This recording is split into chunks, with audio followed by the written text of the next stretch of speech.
Dr. Ajit, can you start with the introduction? Okay, sir. Good afternoon, everyone. So, we are gathered again for the second lecture of day 18 of 21 days National Training Program on Advances in Veterinary Research for Sustainable Development of Livestock Sector. So, we are honored today to have with us Dr. Sameer Srivastava. I welcome you, sir. And before we begin with your presentation, let me introduce our expert speaker to our participants. Dr. Sameer Srivastava is presently working as Senior Scientist at Bioassays and Biosensor Laboratory, Division of Veterinary Biotechnology, ICAR Indian Veterinary Research Institute, Izzatnagar. He has done BVSc and AH from JN Krishi Vishwavidyalaya, Jabalpur, MP in 1999 with University Medal, then MBSc from GB Pant University of Agriculture and Technology, Pantnagar in 2002, and PhD from ICAR IVRI Izzatnagar in 2006. Dr. Sameer has varied work experience where he has worked as Manager R&D at Span Diagnostic Limited, Surat, Gujarat in 2006, then as Assistant Professor in Animal Biotechnology at CVSC Pantnagar from 2006 to 2008, with additional duties of in charge Division of Research and Development at Institute of Biotechnology, Nainital, and later he joined Agricultural Research Services in January 2008 and posted at IVRI since May 2008. Dr. Sameer is an eminent researcher and at present is working on 19 outfunded research projects, 4 as principal investigator and 15 as co-principal investigator, and 14 institute-funded research projects, 1 as PI and 13 as co-PI. His area of research work include new generation diagnostics using synthetic antigens, recombinant proteins, and epitope-specific antibodies or mAbs, biosensors-based diagnostics, rapid diagnostic assay development, peptide therapeutics including AMPs to combat AMR, artificial intelligence-based diagnostic systems, cancer biology, biomarkers and novel therapeutics, biomaterials and reconstructive surgery. He is guiding 3 PhD students as guide and more than 50 as co-guide, and 3 MBSc students as co-guide, and has guided more than 40 MBSc students. In his research career, he has published more than 60 research papers and is granted 2 patents, and has filed 3 more patents, published 2 books, more than 60 book chapters, and has given more than 70 lectures. Dr. Sameer is a well-known face in many professional societies and is bestowed with many prestigious awards including ICAR Lal Bahadur Young Scientist Award for Biennium 2007-8 for developing farmer-friendly field diagnostic assay for diagnosis of PPR in small ruminants, Alfred Lingard Award for developing best commercially viable technology by Indian Society of Veterinary Immunology and Biotechnology in 2008, Shri R.K. Gambhir Award and University Medal by JNKVV Jabalpur in 2001, Pfizer Gold Medal in 2000, Pfizer Veterinary Award in 1999, more than 6 Best Poster and Paper Awards, more than 6 Research Fellowships, and of course the list is ever increasing. So today he will deliver a lecture on his leading research area, that is synthetic antimicrobial peptides as alternative to antibiotics for combating AMR. Sir, we are obliged to have you with us today. Shall we begin with your presentation, sir? Yeah, sure.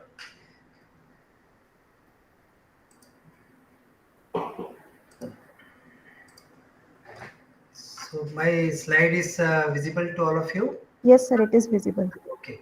So thank you, Dr. Saab, and I am very much thankful to the team, entire team, for inviting me for delivering this guest lecture in this very important training program.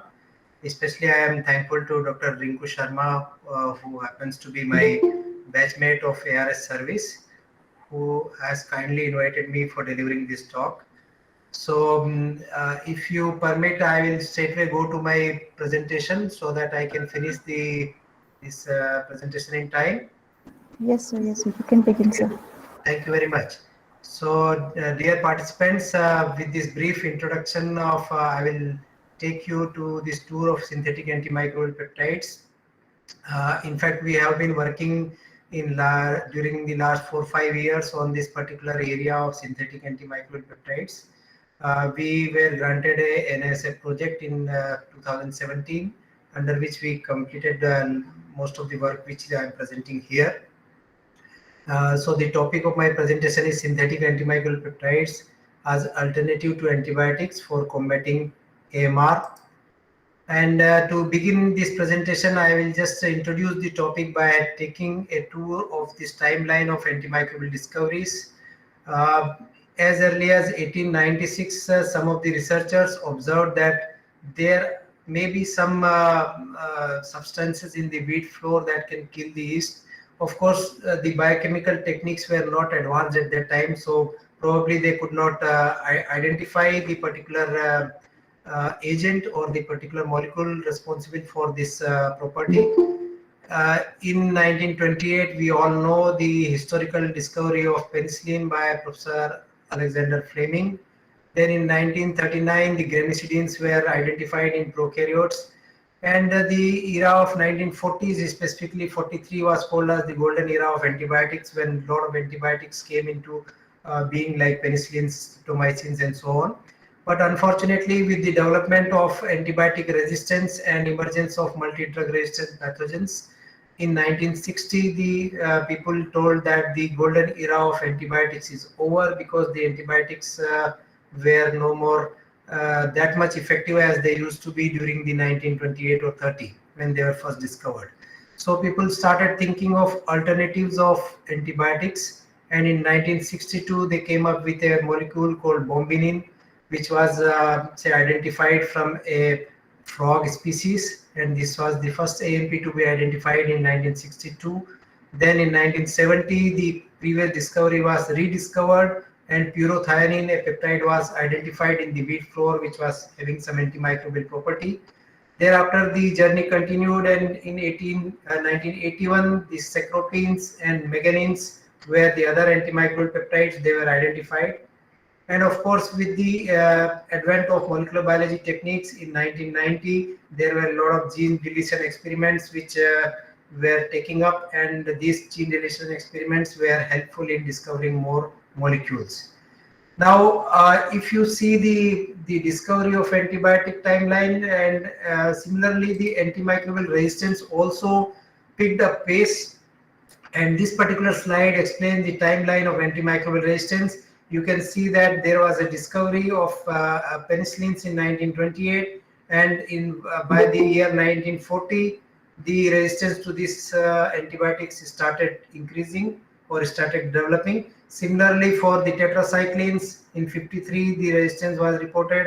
Other macrolides which were discovered in 85, then very quickly by the 1993, the resistance started developing in the pathogens. So during this last 30 years or so, no new class of antibiotics came into the market, and this is one of the thing which people consider a real problem or real thing to be considered, where we need more antibiotics in pipeline to combat the resistance. But unfortunately, during the last 30 years, we could not have more antibiotics in the market. So here again, you can see this is the picture in 1991. There were a lot of sensitive antibiotics. The antibiotics were there for which the bacteria were sensitive. By the year 2021, there are only few antibiotics for which the microbes are sensitive. So over a period of 30 years, the resistance has grown by leaps and bounds, and the situation from AMR has gone to MDR. There is a emergence of multi-drug resistant pathogens, then extensively drug resistant pathogens, and now people are talking about pan-drug resistant pathogens. That means the pathogens which may be resistant to almost all the antibiotics. Of course, this particular thing has not been proved as yet, because still we are not able to check for all the available antibiotics, the different isolates. So what has led to resistance? We all know that the resistance to antibiotics is increasing in the bacteria. The major thing which is being told is increased use of the antibiotics, and then indiscriminate use of the antibiotics. there has been increase in the use of prophylactic use of these antibiotics. Even if we do a minor surgery, the antibiotics, if they are required or not, they have been used by the clinicians. They have been used in different viral infections as a supportive treatment for checking the bacterial infections. Then most importantly, the nosocomial infections are also there, which are responsible for increasing resistance in the pathogens. Then environmental contamination is one of the major thing. The industries which are manufacturing the antibiotics are also leaving the effluents freely floating in the surroundings, and they are also the cause of antibiotic resistance in the bacterial pathogens. The sewage treatment plants, the ICU settings where people are using a lot of antibiotics to treat the cases in the ICUs. And then of course a population or a proportion of these particular antibiotics are also being used as animal feeds and also in aquaculture. So all these particular say factors are responsible for increase in resistance in the pathogens. And then why antibiotic resistance is of concern to each one of us. We all have witnessed that these particular antibiotics leads to treatment failures. There are increased mortality rates in human and animals because of the spread of antibiotic resistant pathogens. There are a lot of antibiotic resistant bacteria roaming about in the community. And of course, the one important thing is it has increased the healthcare cost, because we need now more costly antibiotics to treat the small or the normal bacterial infections which were initially treated by the lower generation antibiotics. So now there is a threat. People are thinking that we are going into an era of, say, let's say this return to pre-antibiotic era, where people are thinking that we may go into a pre-antibiotic era if the problem is not resolved properly. So this is again a pictorial representation of how the environment and the different factors are playing a role in the spread of antibiotic resistance among the pathogens. So worldwide, people are thinking about the alternatives to the antibiotics, or these alternatives for checking the spread of antimicrobial resistance in the pathogens. And there have been several approaches which people or scientists worldwide are thinking.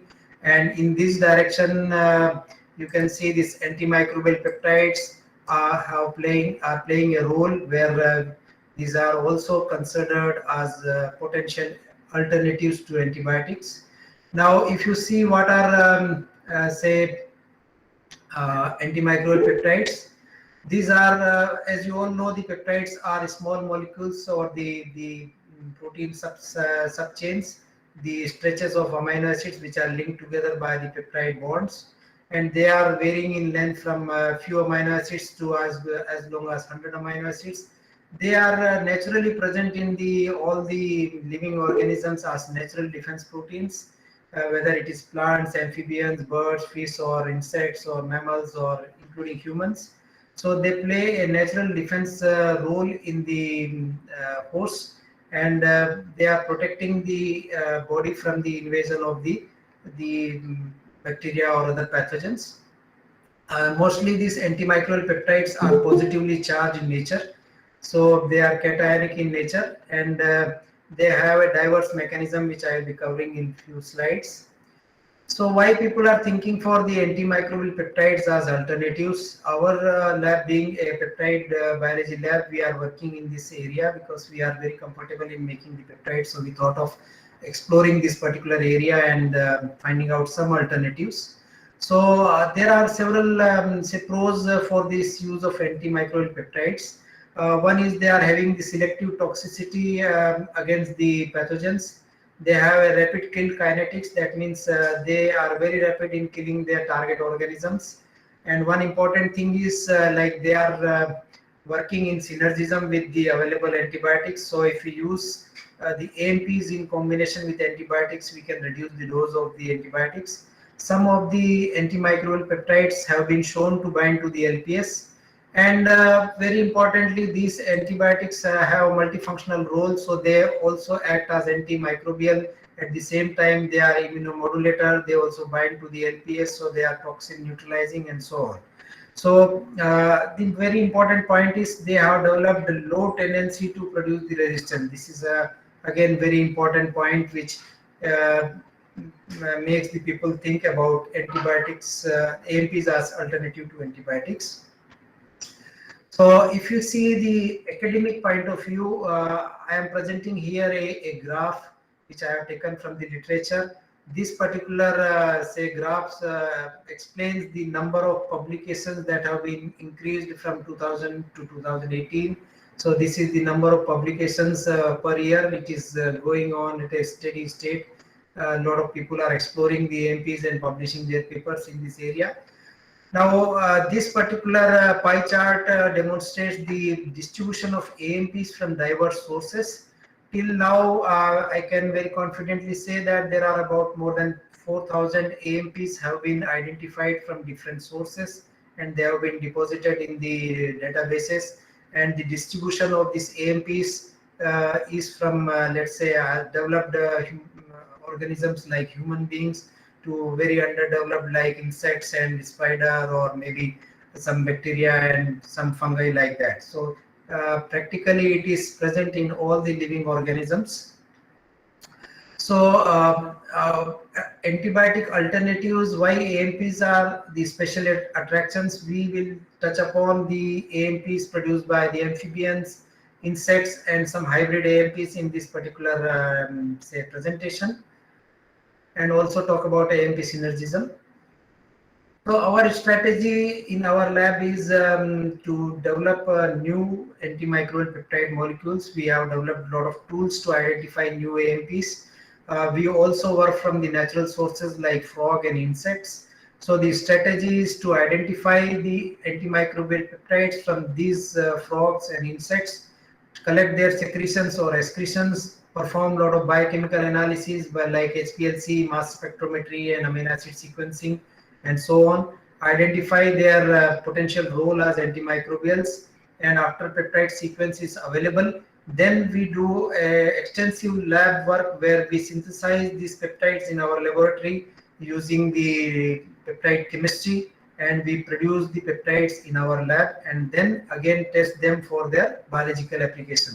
So this particular strategy we are adopting in our laboratory for identifying and testing the new antimicrobial peptides that we are testing in our say research projects. So the classification of AMPs, there are different classification strategies in the domain. Some of the AMPs are classified based on the sources like mammalian AMPs or plant AMPs, or AMPs produced from the amphibians, insects, aquatic organisms likewise. They are also classified based on the structure. That means because these are the product of the protein, so they adopt alpha helical or beta sheets, or maybe a combination of alpha helix and beta sheets. So these type of secondary structures, so based on different secondary structures, also the AMPs are classified. And the other classification is based on the activity or the mode of action. That means they are antibacterial peptides or antifungal peptides, or maybe antiviral, antiprotease, antiprotozoan, and so on. So coming on to the insect AMPs, I will now take you and explain all the things, how we start from the scratch and develop the molecules. So these are the different categories of insects which we really come across in our day-to-day life.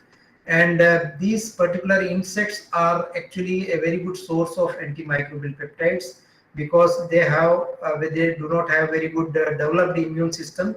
So nature has provided them with a very life-saving molecule, that is the antimicrobial peptides, which they produce in their secretions and excretions when they are say acted upon by different bacteria. You can imagine these insects or ants, they live in all sorts of the dirty environments, and around they are constantly exposed with the bacterial say different types of the bacteria in the soil and other decaying organisms. So they have to protect themselves from this invading bacteria.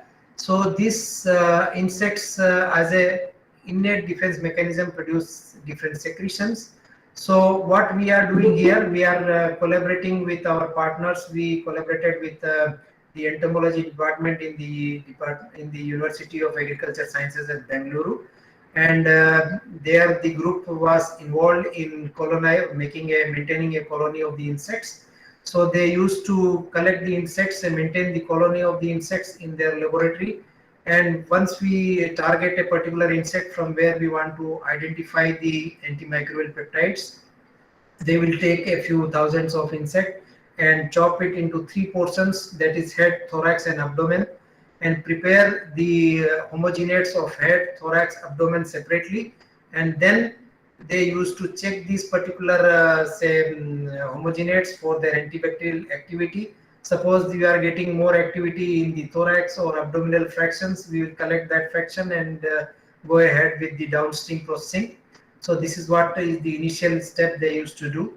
And then if suppose we get abdominal fraction which was showing potent antimicrobial activity on the standard strains, then we start the fractionation using the HPLC and collect different peaks, collect different fractions. Once these fractions are collected, these fractions are again tested for antibacterial activity in the in vitro conditions, and those fractions which were giving the potent antibacterial activity, they were subjected to amino acid sequencing to generate the sequence of amino acids. And once the amino acid sequence are generated, they are sent to our laboratory, and we take up the extensive work of synthesizing these antimicrobial peptides in the laboratory using different chemistries that I will tell you in the next few slides.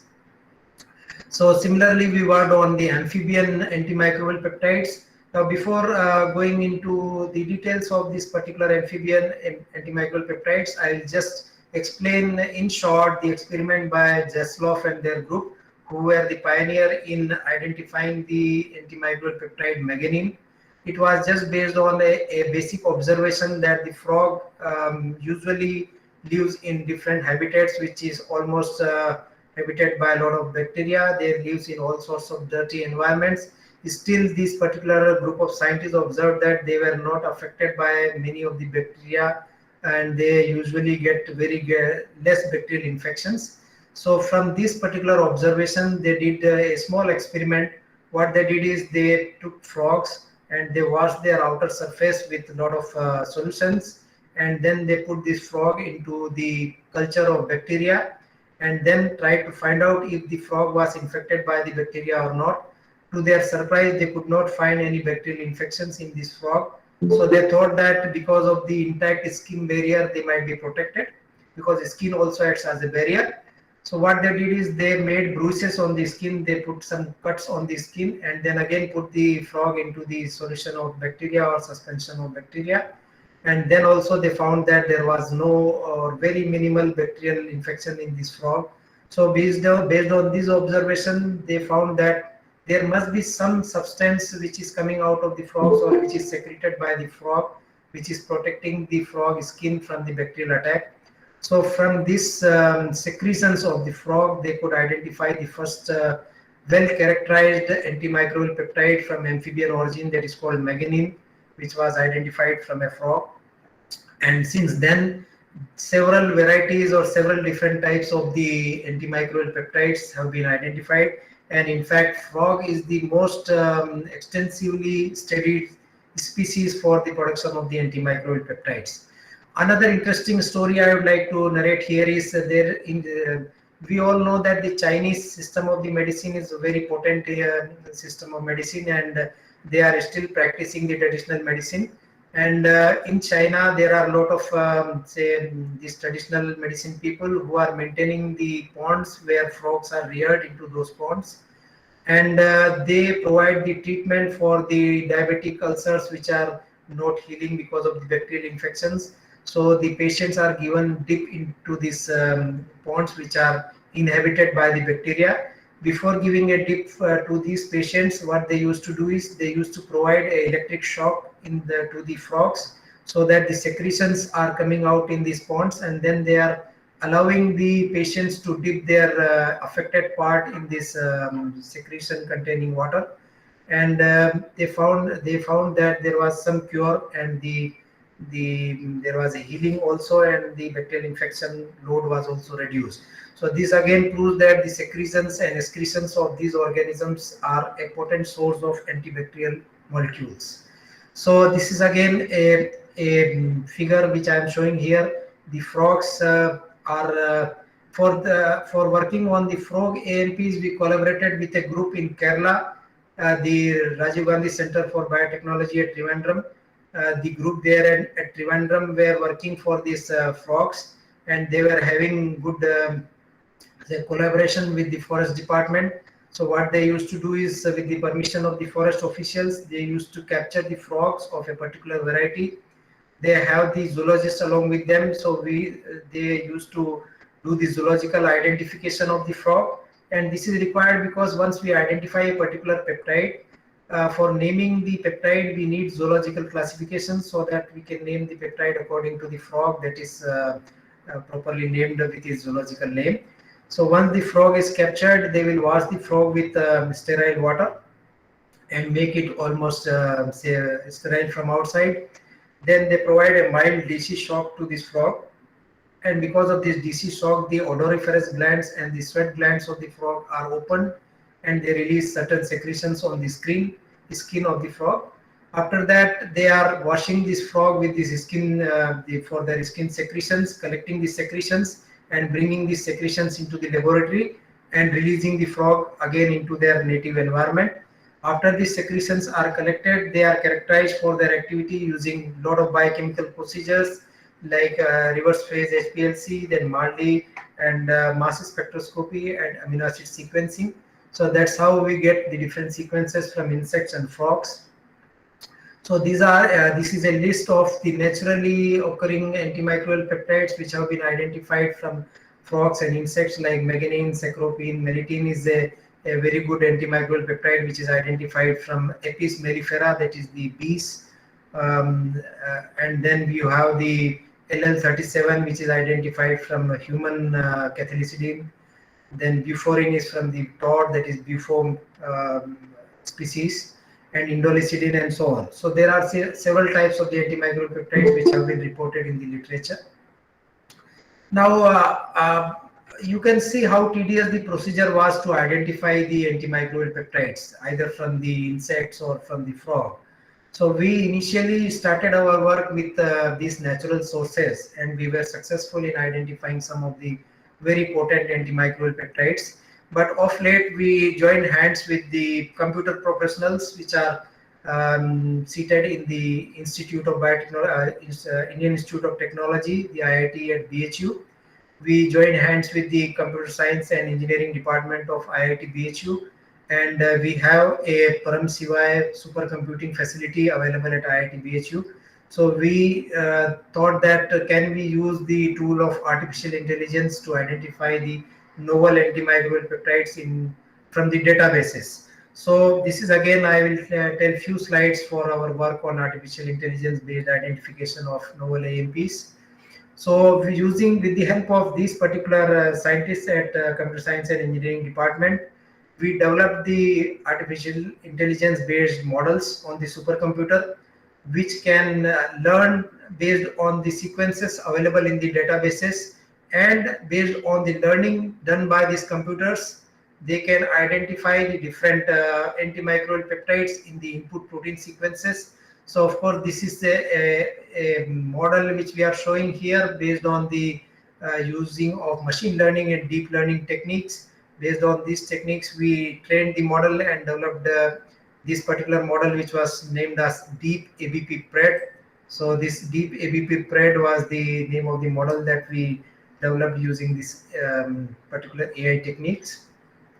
What we did is we used the two sets of the data. One was used for training this particular computer to learn what are the sequences, how to generate the sequences, and the other set of data was used for validation and to test the performance of this computer-based model. And based on this model, we selected the bacteriophage sequences from where we identified novel AMPs. Now here again, it was my thought that because the bacteriophages have a similar mechanism like that of the antimicrobial peptides to kill the bacteria, I thought that some of the proteins of these bacteriophages might be a good source of antimicrobial peptides. So we, as a pilot study, what we did is we selected all the sequences available in the NCBI database for the Streptococcus phages, and for 21 different categories, we got around 52,659 sequences which were analyzed using the supercomputer, and we generated around 10 million peptides. And out of these 10 million peptides, we could identify 10 novel peptides which were having potent, which could have been a potent source of antimicrobial.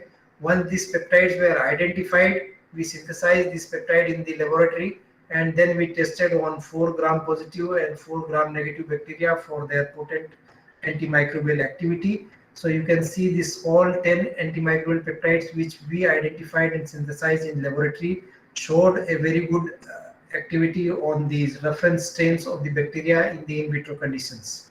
So we developed a online server based on this particular study, so that the public can use this server for identifying the novel peptides. So this is how artificial intelligence helped us in identifying the new peptides.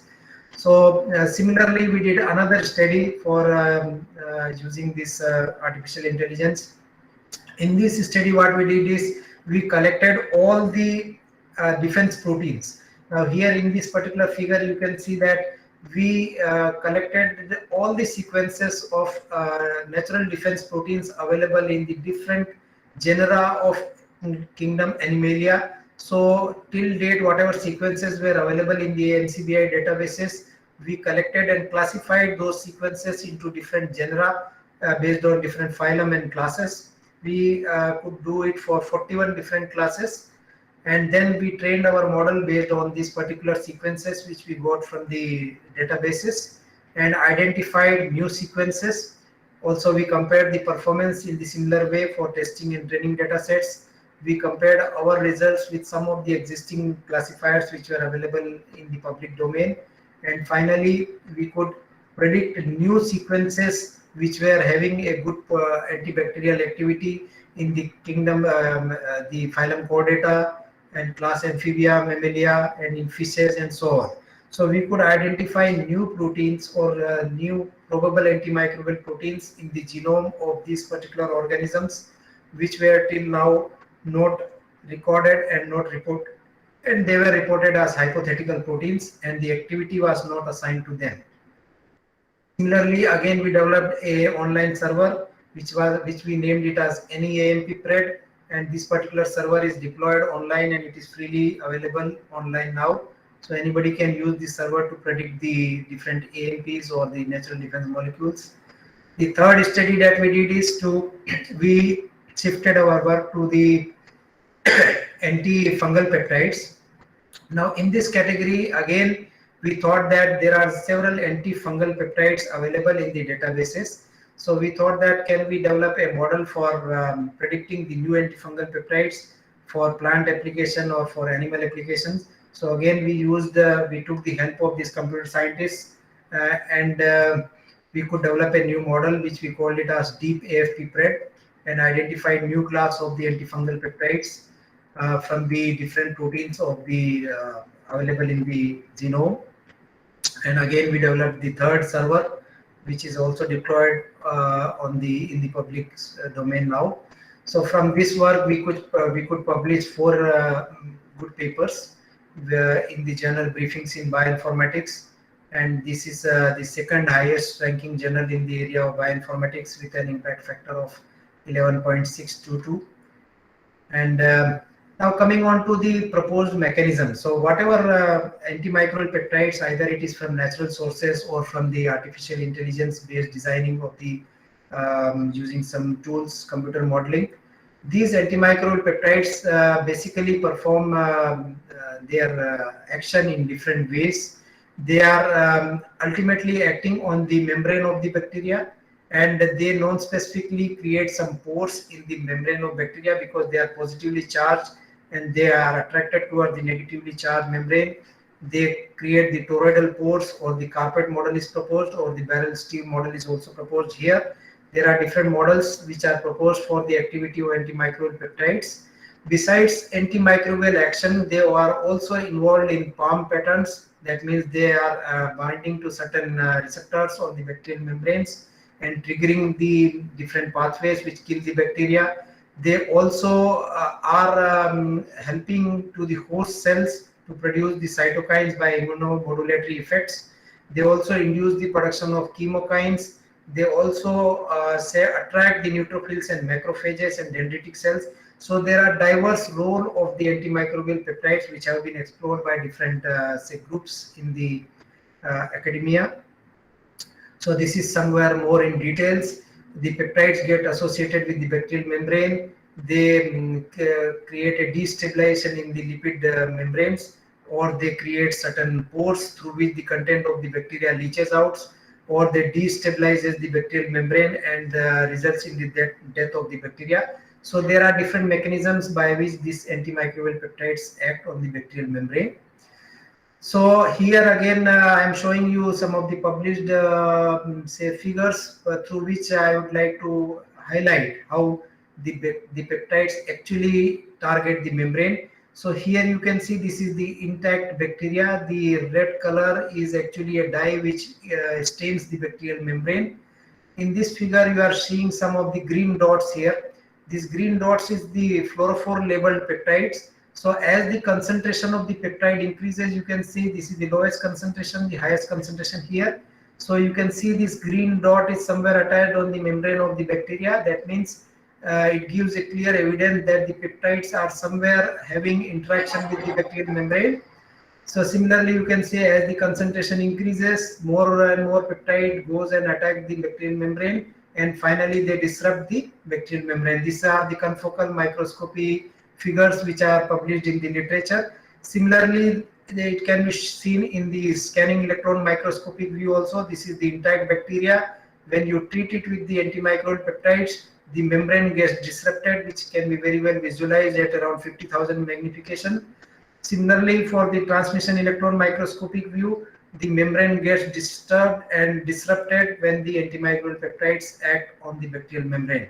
So this is a direct evidence in biological science where you can see practically that the antimicrobial peptides are having their effect on the bacterial membranes. Similarly, I am showing it by another example which our partners have done it for us in the using the flow cytometry. Now here this is a dye which stains the bacteria. When the bacterial membranes are intact, the percentage of the dye is towards the left side, the side scatter is low. When these bacteria are treated with the antimicrobial peptides, there is more and more dye goes inside the bacteria, so there is a side scatter shifting towards the right. So this particular peak has shifted towards the right as and when they are treated with the antimicrobial peptides. Similarly, these are another peptide, that is Brevinin series of peptides from the frogs. So they also have the membrane depolarization effect. And so once they are treated, when the bacteria is treated with the antimicrobial peptides, more and more pores are created by which the dyes enter into the bacterial membrane, bacterial cell, and ultimately there is forward scattered in the flow cytometry. So this particular peak which was here has shifted towards the right. It indicates that the membrane is depolarized and it has become permeable to the dyes. So these are the experiments which we do routinely in our laboratory for proving that the antimicrobial peptides are actually acting on the bacterial membranes. So up till here, I was just talking about the different strategies and different mechanism. Now, very nutshell, I am going to explain you how we make the peptides in our laboratory. We do it by machine, which is an automated peptide synthesizer, and also we do it by manual peptide synthesis. So we have been working. See, I did my PhD also in the same area of synthetic peptides. So I am very comfortable in making the peptides in the laboratory, and our group is making diverse type of the peptides. So we make the peptides in the laboratory just like a chemistry procedure. So here this shows a synthetic peptide cycle. So we use different amino acids, we activate the amino acids, then we add to certain resins and couple the amino acids, and we repeat this cycle till the desired length of the peptide is produced. And once we make a desired length of the peptide, we cleave the peptide from the support and then we purify the peptides. So this is in nutshell. Of course, we can have another round of maybe another session on how to make peptides. We can talk about 2-3 hours on making how to make the synthetic peptides. After the synthetic peptides are made, we check the purity of the peptides, whether our preparation is pure or not. So what we do here is we perform the reverse phase HPLC. So if your peptide preparation is pure, you will get only one peak in the HPLC. You can see here, this is one peptide which we call it as Vestinin, the another peptide which is again showing the single peak here. Once we do the reverse phase HPLC, then we check for the mass. So once if the preparation is really pure, this is the theoretical mass 1697.17. So based on the amino acid sequence, we expected that the mass of the preparation should be around 1697. So when we do it for our preparation, it comes to 1697. So this proves that the preparation was pure, and whatever we made is a pure peptide. So this is one example. We ordered a peptide from a commercial company. So we call it as commercial Vestinin, and after the peptide was shipped to our laboratory, we check the purity in our HPLC system here. So this, we got the peak somewhere here. And these are the two batches of peptide synthesis that we did in our laboratory. One was with automated synthesis using a machine, and one was manual synthesis using our own hands. So you can see here very easily that all the three preparations, whether a company has made it for us, whether we made it in a machine, or whether we made it manually, all the preparations that we made are pure. So this gives a confidence that our laboratory, whatever we are doing, is doing as per international standards, and we are very much comfortable in making the pure compounds.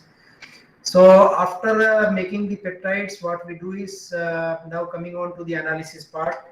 So in another half say part of the presentation, I will show you the actual activity that we do for the different peptides. Here is the name of the different peptides that we have prepared in our laboratory, and we check the activity of these peptides on different standard standard bacterial isolates, the E. coli, the Staph aureus, and so on. I will show you. So we check at different concentrations and find out at what concentration our peptide is able to kill 100% of the bacteria. So here 0%, that is red color, and the blue color shows the 100% killing of the bacteria by a particular peptide. So you can see here there are certain peptides, let's say from here to here, which can kill a lot of bacteria, 100% of the bacteria. There were certain peptides which were not having much effect. This particular, they were able to kill maybe 60% or 40% or so.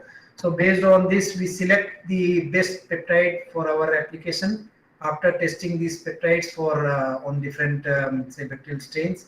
We just you can see here, we just remove the peptides which are not good in activity and select those peptides which are having potent antimicrobial activity at low concentration. That is also one important factor, that we want those peptides which are active in very low concentrations.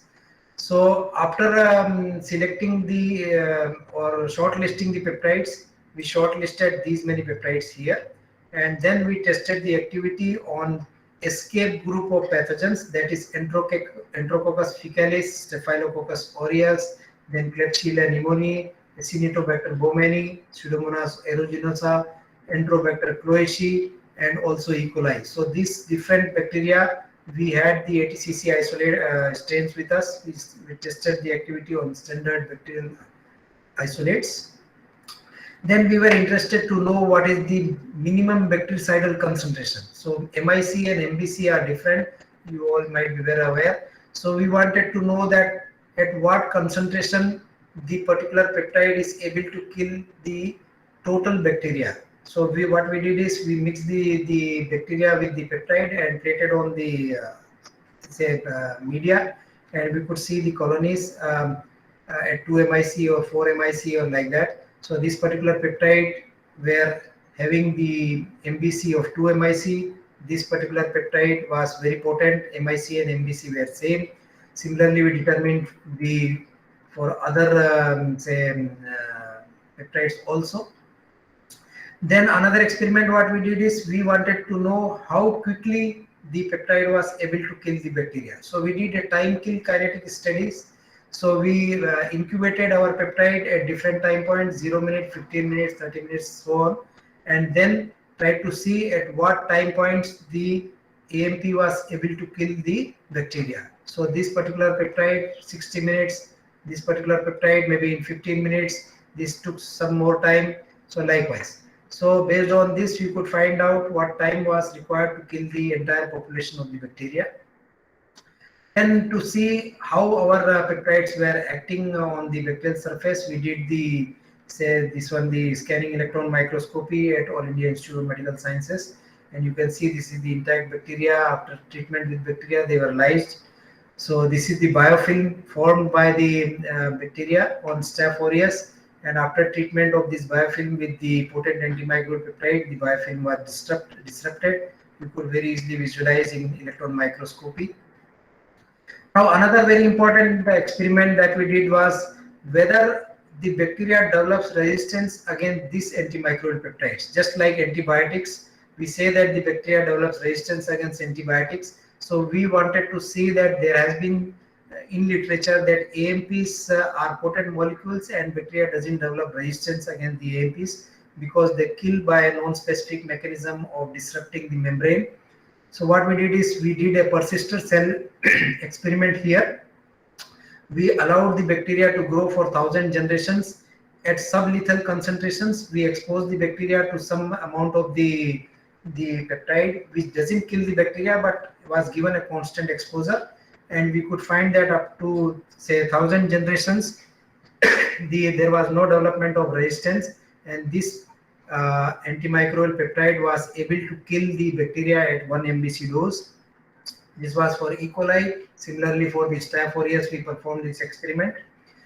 Then another very important thing was because we wanted to take this particular molecules for some clinical applications, we thought that we have to test these particular molecules for their stability. So we performed different experiments to check the stability of our AMP preparations, and we could find that few of our peptides were very stable even at autoclaving temperatures. If we autoclave that particular peptide, then also it was showing potent antibacterial activity.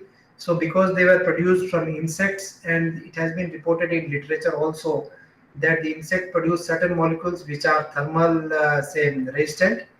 And similarly, we tested our preparations in presence of different salt concentrations, in presence of different body fluids like urine. We tested up to 50% concentration of the urine. We tested in saliva. Similarly, we tested in presence of serum. We tested in presence of pus. We tested in presence of hygroma fluid collected from a dog case. We tested for different temperatures. So this is not true for all the peptides, but there are few potent molecules which we are working upon, and 1 or 2 molecules are really showing very good activity and stability in all these conditions, which we have taken further for clinical applications. Now another part was to have in our laboratory different MDR isolates. So now till now what I was showing was on reference strains, but the crux of all these studies is whether our antimicrobial peptides are also active against the antibiotic resistant strains. So to test on those antibiotic resistant strains, the first and the foremost thing was to have those antibiotic resistant strains in our laboratory. So we started collecting the different clinical samples, maybe catheters or blood samples or the pus samples or milk samples. I started isolating the bacteria. We focused on E. coli, Klebsiella, Pseudomonas, and Staphylococcus, and also on Streptococcus. And we did a phenotypic and genotypic characterization for different genes, and also the phenotypic characterization based on the antibiotic sensitivity disk to identify that which isolates are resistant for which type of antibiotics. This I am showing one representative study where we have checked for the MRSA clinical isolates from the milk, and based on the different phenotypic and genotypic studies. Similarly, we did it for Pseudomonas. We tested for genotypic for 27 different genes and plotted them for the presence or absence of these genes. Now, another short part I am showing here, one experiment where we made a peptide in 3 different formats. One is the linear format. That means the peptide is just a sequence of the amino acids. Then this is a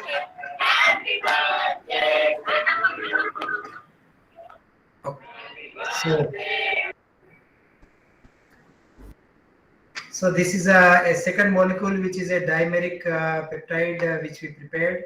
Then the tetrameric peptide sequence, which we generated. So we prepared these peptides in our laboratory in different formats. And then we tested these linear dimeric tetrameric peptides on different clinical isolates, on MDR isolates. We could find that as we dimerized the molecule, as we increased the branching, there was more potent effect of these particular molecules on the isolates. And this work we published in international journals.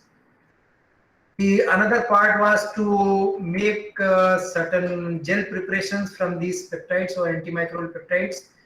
Ultimately, we were targeting mastitis, so we prepared the gels using some part of the aloe vera extract and also some of the gelation agents. We prepared the AMP hydrogels in our laboratory using different techniques, and we characterized these gels for their binding kinetics. That means how much of the AMP can be entrapped in this gel, and over the period of time, how much of these AMPs can be released out of this gel. So after characterization of all these parts, we tested the AMP hydrogels in a mouse model of mastitis. And then after performing the mouse model of mastitis experiments, we switched on to the cattle. So again, we tested the AMP hydrogels in another model, which is also called as the Galeria melonena larvae model. So this is another very good model nowadays very commonly used in pharmaceutical industry, where we could study the toxicity of our compound. So if our compound is toxic, this particular larva will die immediately if we inject this larvae with our compound. So these are the healthy larvae, white in color or somewhat creamish in color. If our molecule is toxic, then what will happen? There will be excessive melanization of these larvae, and they will be dying within maybe 24 to 48 hours and turning into black color. So this is a simple model which we used. We injected our larvae with different concentration of the antimicrobial peptides and the gel formulations, and we could see that our preparations were non-toxic to the larvae. And this is also based on the 4R principles, where people are emphasizing the use of say other models other than laboratory animals to test the toxicity studies. Also, we tested the different antimicrobial peptides in the cell lines like MDBK cells, the BHK cells, the Vero cells, and the HEK cells. So the 4 different cell lines we have tested the toxicity, and we could find that these AMPs were not toxic to the cells. We have also tested at 10x, the 10 times MIC concentration in the larvae.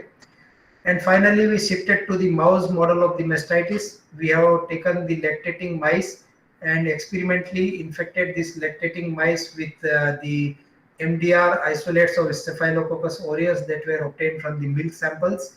And after infecting the mammary glands with the Staphylococcus aureus, we did it in the L4 and L5 and R4, R5 glands in the mouse model. And then we treated using our AMP gel preparations, and we could see that there was reduction in the bacterial load. This is for the AMP hydrogel, and this is the uninfected control. This is with the commercial antibiotic, and this is the untreated one. So you can see that there was a reduction in the bacterial load in the mammary gland. Also, we did a lot of cytokine studies. We could find that the pro-inflammatory and anti-inflammatory cytokines were checked for their expression. We could find that the cytokines which were say reducing the inflammation were upregulated in this particular type of the treatment. Another model that we have selected is the mouse burn wound model, which is again a very recognized model. So what we did is, under general anesthesia, we induced a 1 centimeter square burn wound, a 3rd-degree burn wound on these mice using this glass rod, which was heated to more than 100 degree, and 3rd-degree burn was created on the dorsum of the mice. And this burn wound was infected with the MDR isolate of Staphylococcus aureus. And then we prepared a AMP hydrogel and applied on the dorsum for 5 days to see the different parameters. And we could find that this particular antibiotic or the peptide hydrogel which we have say put on the burn surface, we are able to reduce the bacterial burden. Whereas in the gel base or excipient base, there was still bacterial load. This is the standard antibiotic treatment using the Silverex ointment, where again there was reduction in bacterial load. So from this, we could say that our bacterial preparation or the AMP preparation could be very easily used as a topical ointment for burn cases. Then another, we shifted it to mastitis. That was the work of our project, wherein we were asked to develop some alternative to antibiotics for mastitis. So before going into the mastitis treatment, what we did is we collected the milk from the mastitic animals, and we have seen whether the bacterial load in this mastitic milk could be reduced when we add our AMP preparations in these milk samples. And we could find that this is the bacterial load before AMP was added, and this is after AMP was added. So there was reduction in the bacterial load in the mastitic milk samples in vitro. And finally, we shifted to the clinical applications. We prepared the AMP hydrogel in the syringe, and without this needle, we injected this AMP hydrogel in the intramammary in the teat, just like as we are doing for the antibiotic preparations which we are giving in the treatment of mastitis. And we regularly counted the CFU before and after. We could find that there was substantial reduction in the CFU after treatment of this AMP hydrogel for a period of 3 to 5 days. Some of the animals were say treated after 3 days, and few could go up to 5 days treatment. We have tested it in 20 different cattle, and except for one case, we were able to see that there was significant bacterial reduction in all the 19 cases that we have used. So here again, we had an advantage that we have a battery of different antimicrobial peptides which are active against different bacteria. So if we get a chance to know what type of bacteria is present in the milk or the mastitis, we can specifically prescribe the particular antimicrobial peptide which will be active against that particular bacteria. Otherwise, we can also use a combination of different antimicrobial peptides for mixed infections. So these are the possible applications of the synthetic antimicrobial peptides, what we foresee from our work now. They can be used as ointment and gels for topical applications. In literature, there has been reports that they have been used as oral gels and mouth rinses. They are now having promising applications in surgical dressings. Some of the antimicrobial peptides have also been used in the dentistry work for as the filling and cement. In the filling cement, they are adding some antimicrobial peptides. We foresee some application in reconstructive surgery. Of course, as intramammary infusion, they have a potential future. They are already into market as a coatings on stents and catheters and implants. They can also be used as antifungals, antivirals, antiprotozoals, and very importantly, they have a lot of promise in the cosmetic industry. You might have heard different advertisement where they say that this anti-wrinkle creams contains antimicrobial peptides, or they say that they are copper-containing peptides which gives a lot of glow to the skin. So there is a potential application if we add antimicrobial peptides in the cosmetic creams. We can get rid of acne or other bacterial problems associated with the cosmetics or the cosmetic industry. So there are certain AMPs are available in the clinical trials, and here I have listed some of the AMPs which have gone into the market, like Isiganan or LL37 or this Novaxetin and Pexiganan acetate. Likewise, so these are already approved by the FDA, the Omiganan, which is being used as a coating in the, you can say, the eye lenses which are being implanted. So they are coated with Omiganan acetate. So there is a lot of promising future, and we see a lot of promise for this antimicrobial peptides to be used as alternative to antibiotics, especially in the wake of the developing antimicrobial resistance in the pathogens. And based on my experience on this particular work, I could say that if we are lucky enough to get a good molecule based on either the artificial intelligence approach or from the natural sources, these lower invertebrates and vertebrates are protected from different bacteria based on their innate defense mechanisms. So they really have a promising future. Of course, there are several say cons, pros and cons are there for the AMPs. One is the because they are peptidic in nature, they may be cleaved with certain proteases. So there are strategies how we can do that. As a peptide chemist, I can very well say that we can very well change the say structure of the peptides to protect them from the proteases, and they have a promising future. So this is my last slide, and this is the chemist way of thanking the audience. You can see here, this is threonine, histidine, alanine, asparagine, lysine, and serine.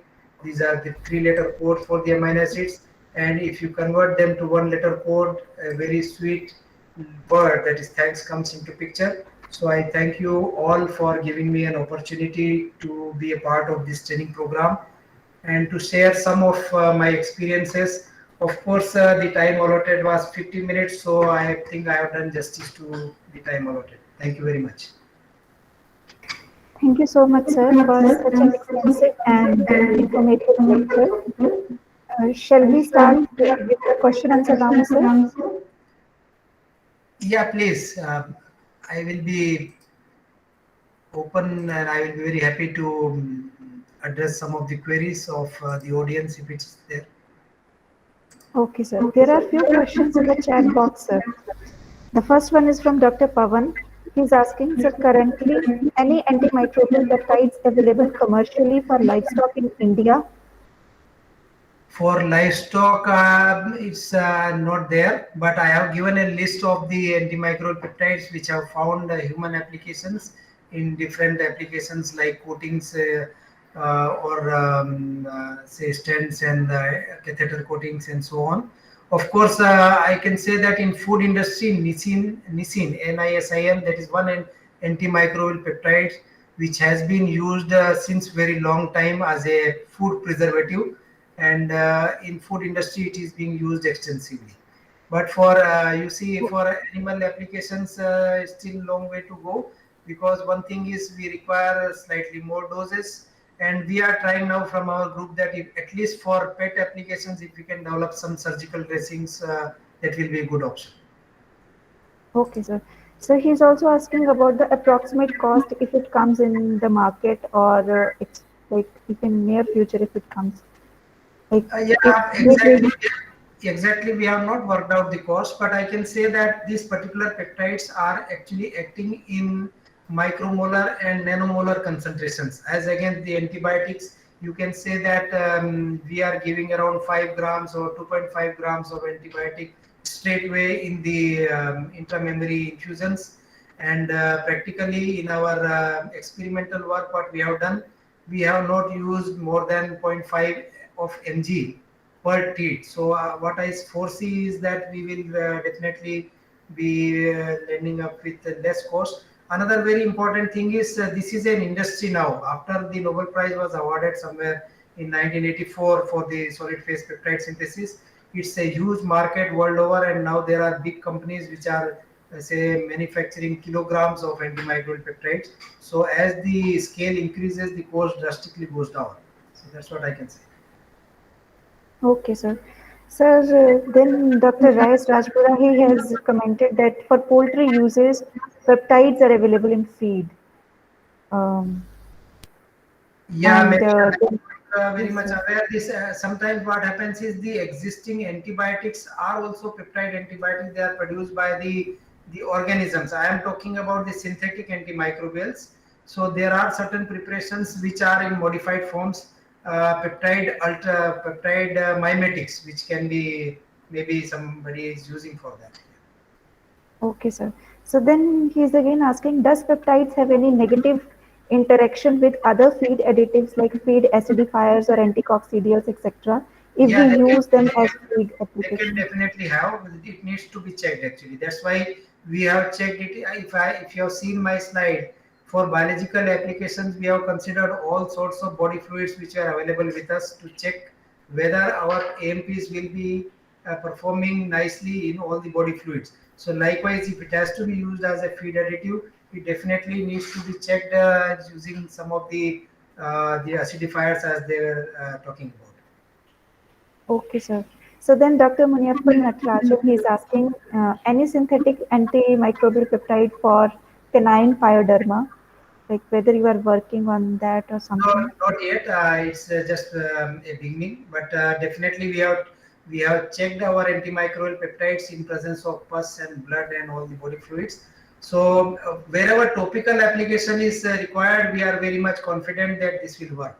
But for systemic applications, they have their own limitations, which of course I have not covered here. But for systemic applications, there needs to be another talk where we can talk about modified peptides, and we need to do certain modifications in the peptides for putting it in the body circulation. Okay, sir. So then he's again asking, what about the FDA recommendation of these drugs in clinical practice? So there, I have given a list of the table in the last slide. They are already FDA approved antimicrobial peptides which are being in the market, and they are being used extensively for different say conditions. Mostly they are for topical applications, and I could see few of them which are coming up for systemic applications where they have used the cyclic peptides or the modified peptides. But mostly for the gel preparations, for eye ointments, for coatings, they are already approved by the FDA, which the list I have provided. Okay. Sir, I think this is all from the participants. So I conclude here. I extend my sincere thanks to you, sir, for sharing your valuable knowledge, your research experience, and time with our participants through this online training course. I hope our participants are well sensitized with the many novel techniques like artificial intelligence guided methods for antimicrobial peptide discovery and synthetic peptide generation and all. Thank you so much, sir. Thank you very much. Thank you.